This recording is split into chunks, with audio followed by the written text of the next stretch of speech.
Salut à tous, Kwame Sport, j'espère que vous allez bien, peu importe l'heure et l'endroit où vous regardez cette vidéo. Avant de commencer, cliquez sur like, abonnez-vous et activez la cloche de façon à être tenu au courant quand je posterai de nouvelles vidéos. Bon, là j'ai dormi, j'ai eu le temps de laisser les émotions passer.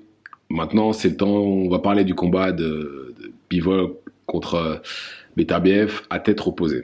Bon, je vous cache pas, ça risque d'être un peu long, mais voilà. Certaines choses ont besoin d'être dites.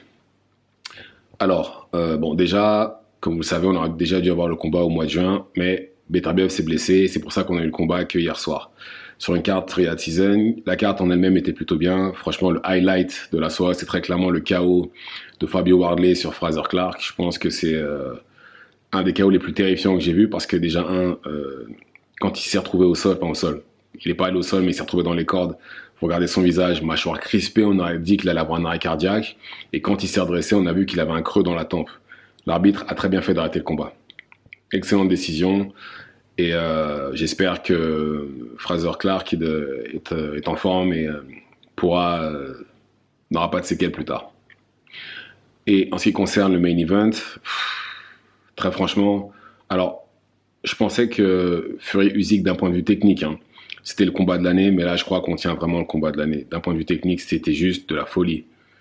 Il y a pas, parce que je préfère les combats comme ça, entre deux combattants élites, où ça va dans les deux sens, qu'une exécution comme Crawford Spence. C'est clairement une exécution, ça allait que dans un sens.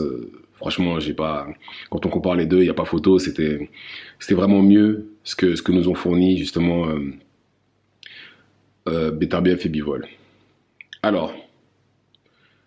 Je pense que la stratégie de Beterbiev, c'était d'essayer d'emmener dans les cordes ou dans le coin Bivol, et je pense que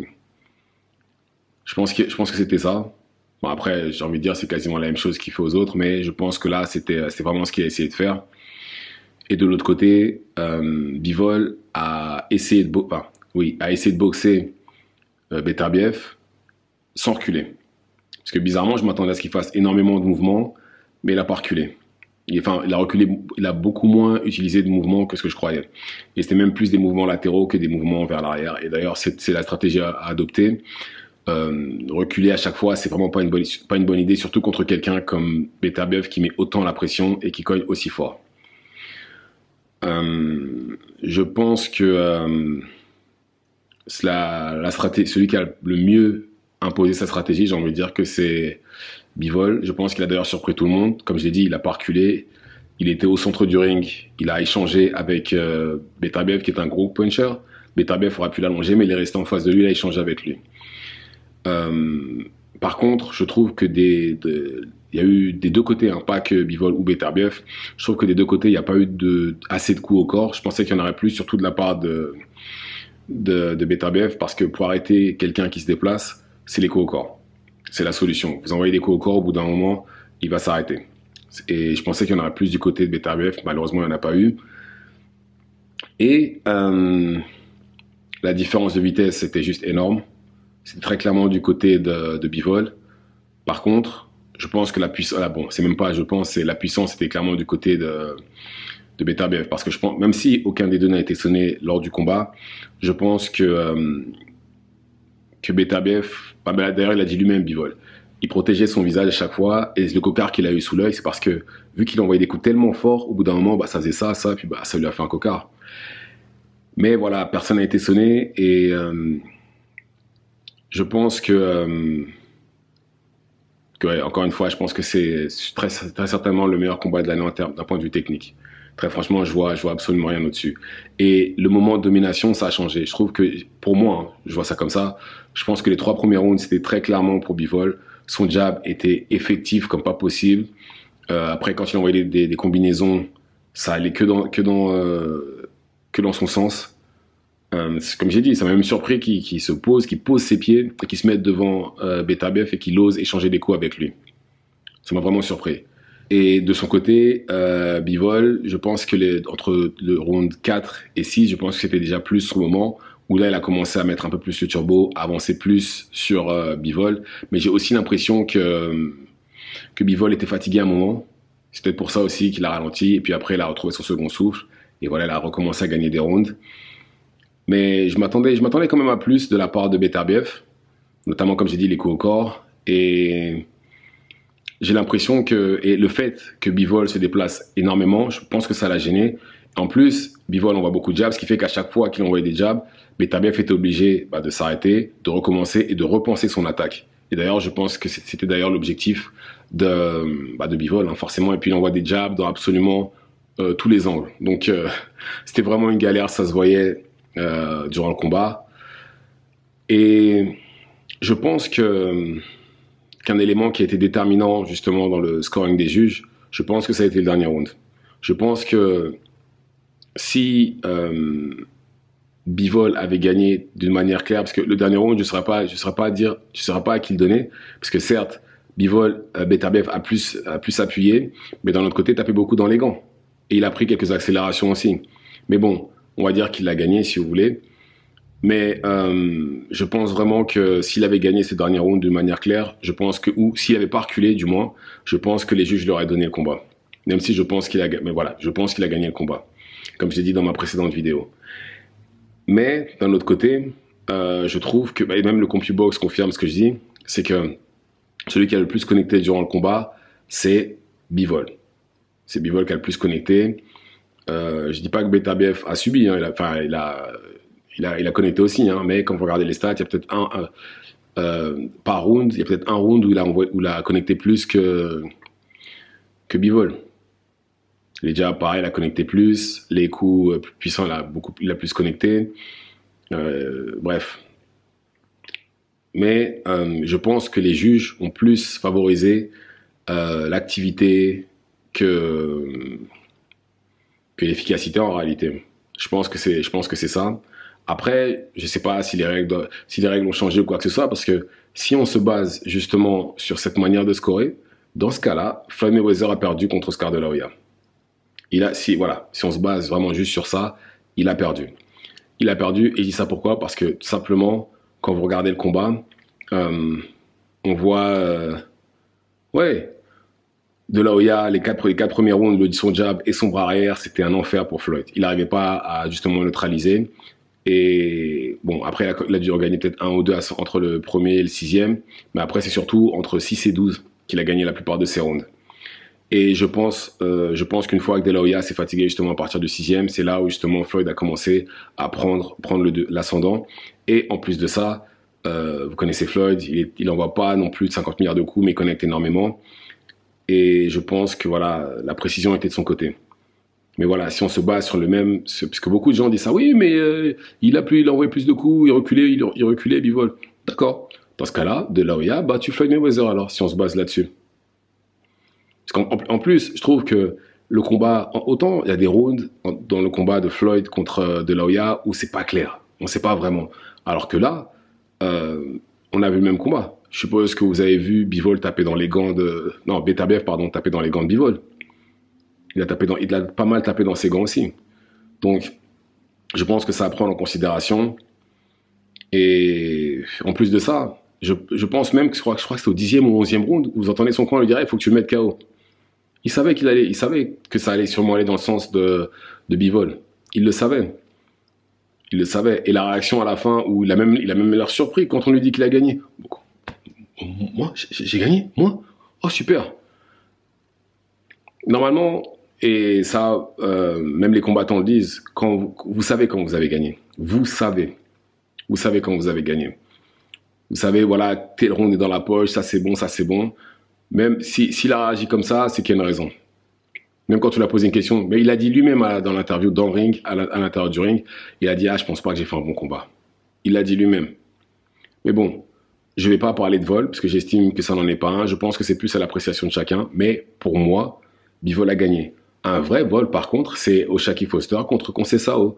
Là où clairement il s'est fait outboxer Robson Conceição, il a dû gagner peut-être 2 rounds et ils l'ont donné le combat. Ça, par contre, je pense que c'est un mystère. J'ai pas compris pourquoi ils ont donné le combat. O'Shaquie Foster a perdu la ceinture, il a tout perdu. Et là, bon, il va y avoir le rematch au mois de novembre. Mais quand même, ça reste un vol de très haut niveau. Mais en tout cas, j'insiste, pour moi, même malgré la défaite de Bivol, parce que j'avais dit qu'il gagnerait, j'avais dit, voilà, c'était une toute petite, je disais qu'il y avait 51% de chances qu'il gagne contre 49 pour Beterbiev. Mais voilà. Mais par contre, un truc dont je suis sûr comme j'ai dit, qui m'a surpris, c'est il a osé rester devant Bivol et il n'a pas reculé. Et je pense que de ce fait, juste ça, le respect. Parce que personne n'avait fait ça. La plupart des gens qui se retrouvent devant Beterbiev reculent et font l'erreur de reculer contre lui. Certes, il s'est déplacé, hein, mais déplacements latéraux et reculés, c'est pas la même chose. C'est pas la même chose. Et il a même fait reculer Beterbiev. C'est quand la dernière fois que vous avez vu Beterbiev reculer? C'est quand? Et très franchement, s'il y a rematch, pour moi, je pense que Bivol le battra cette fois. Je pense que cette fois-ci, il va être encore plus chirurgical et il le battra. Par contre, là, dans la logique, bon après, Turkalashvili a dit qu'il voulait un rematch entre les deux. Non, Turkalashvili, vous savez très bien, il parle pas dans le vent, donc il y a de grandes chances que ça se fasse et que cette fois, bon, on verra. Mais en tout cas, Turkalashvili a demandé à ce qu'il combat. Mais dans la logique, il est censé prendre le vainqueur de Morel, Beterbiev est censé prendre le vainqueur de Morel contre Bivol. Alors, Morel contre Benavidez, pardon. Et très franchement, je pense que Benavidez pourrait battre Beterbiev. Je pense qu'il peut le battre. Parce qu'il a Beterbiev, non, Benavidez, oh là là, je me trompe dans tous les B. Je pense que Bivol a montré comment il était possible de battre Beterbiev. Et je pense que d'ici à ce qu'il combatte justement le vainqueur de Morel le vainqueur de Morel, Benavidez, je pense que ça va être Benavidez. Je pense que les choses risquent de se dégrader pour lui. Certes, il aura toujours la puissance, il restera quelqu'un de dangereux, mais je pense que Benavidez, justement, pourrait le battre. Par contre, Bivol bat Benavidez, vu ce qu'il a montré hier soir. Non, je suis désolé, il le bat. Pour moi, j'insiste, ça reste le meilleur de la KT malgré qu'il ait été battu, parce que j'estime que ce qu'il a montré hier soir, pour moi, comme j'ai dit, j'estime qu'il a gagné. Et ce qu'il a montré hier soir, c'est clairement une boxe de très très haut niveau. Et en plus de ça, désolé, hein, ça reste quand même Beterbiev en face. Beterbiev qui était invaincu, craint de tout le monde, 20 combats, 20 KO, et il a emmené, c'est la première fois qu'il faisait 12 rounds, et qu'en plus de ça, beaucoup de gens estiment qu'il a gagné. C'est comme ceux qui disent oui, non, mais il a perdu, les gens connaissent rien. Si vous regardez justement la réaction des autres professionnels, ils disent tous que c'est un vol et que Bivol a gagné. Donc eux, ils connaissent rien. Ils boxent depuis qu'ils ont 8 ou 9 ans, ils ont 10, 15, 20 ans de carrière en professionnel, mais ils connaissent rien. Ok, d'accord. Mais bon, en tous les cas, j'insiste, très très belle soirée de boxe et j'ai hâte d'être à la prochaine. Franchement, Riyad Season, c'est vraiment les sauveurs de la boxe. Je sais pas si vous vous rendez compte, je pense que si les Saoudiens n'avaient pas décidé de faire ce combat-là, on l'aurait jamais eu. On l'aurait jamais eu parce que partez du principe que là, on parlait déjà de ce combat-là avant la pandémie, d'accord? Après la pandémie, il y a ce qui se passe du côté de la Pologne, si vous voyez ce que je veux dire. Et j'ai du mal à croire que les Américains auraient accepté qu'il y ait 2 Russes sur leur terre qui combattent pour les 4 ceintures. Je ne pense pas. Mais en tout cas, voilà, merci encore aux Saoudiens de nous offrir ce genre de spectacle-là. Et pour le public aussi, il va falloir qu'on arrête de s'énerver quand on voit qu'il y a des concerts lors des combats à Riyad Season. Faut qu'on voit ça en gros, en fait. Regardez. Je pense que pour eux, Riyad Season, ils doivent sûrement même être à perte. Hein. Je pense qu'ils font ça pour promouvoir le tourisme dans leur pays. Faut pas oublier que c'est un pays du Golfe, ils ont la plage, ils ont tout ce qu'il faut. Et je pense que Riyad Season, c'est une vitrine pour pouvoir vendre le tourisme dans leur pays. C'est tout ce que c'est pour moi. Parce que sinon, ils ne mettraient pas un concert en plein milieu d'une carte de boxe.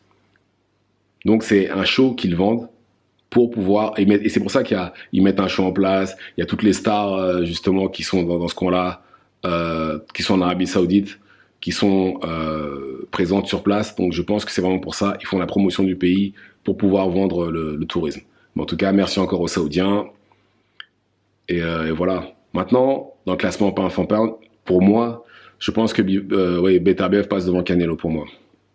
Il est devenu champion incontestable et il a battu Bivol qui a battu Canelo. Mon classement pound for pound actuel, ce serait numéro 1 Usyk, numéro 2 Crawford, 3 Inoue et 4e, je mettrais justement Beterbiev. Et en 5e Canelo, 6 Bam Rodriguez.